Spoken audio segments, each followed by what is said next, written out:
पद्मपुर गोष्ठी स्वास्थ्य केन्द्र फाइलेरिया निराकरण कार्यक्रम।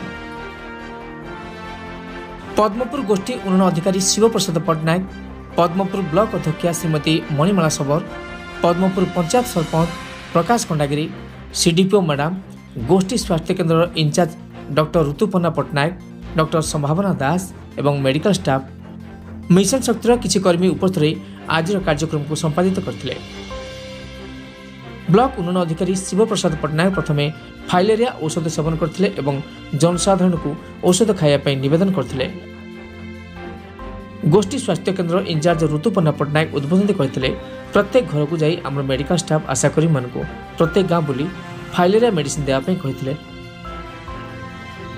रायगड़ारू जिला प्रतिनिधि रुद्र चौधरी रिपोर्ट, समाज टीवी।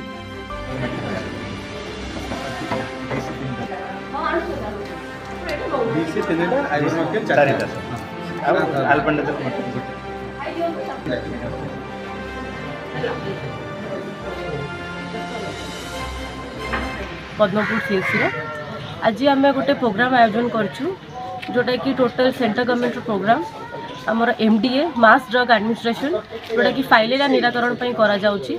आमर फेब्रुआरी 10 रु नहीं कि 19 तारीख जाए ये प्रोग्राम चलो। इतने रोचे कि जो मान देहरे फाइलेरिया कीटाणु अच्छा आम एटा जना पड़े ना, एटा बहुत वर्ष रहा 10 वर्ष 11 वर्ष रहा जाकि रोगर सिम्पटम जहाँ जना पड़े से लगी आम आपको पूरापूरी निराकरण करने चेष्टा करूँ। फाइलेरिया निराकरण कार्यक्रम आज इनागुरेसन होजी आज फेब्रुआरी 19 पर्यंत चलो। सर यापाई 135 टी टीम कराई आम ब्लॉक रे से भलंटियर्स इनक्लूड अच्छा, आशाकर्मी अच्छा, एएनएम अंगनवाड़ी वर्कर समस्त सामिल अच्छा। समस्त अनुरोध से सहयोग करेंगे और ये मास ड्रग एडमिनिस्ट्रेशन को साफल्य सहित आम ब्लॉक रे जमी सक्सेसफुली चलो से देखिए।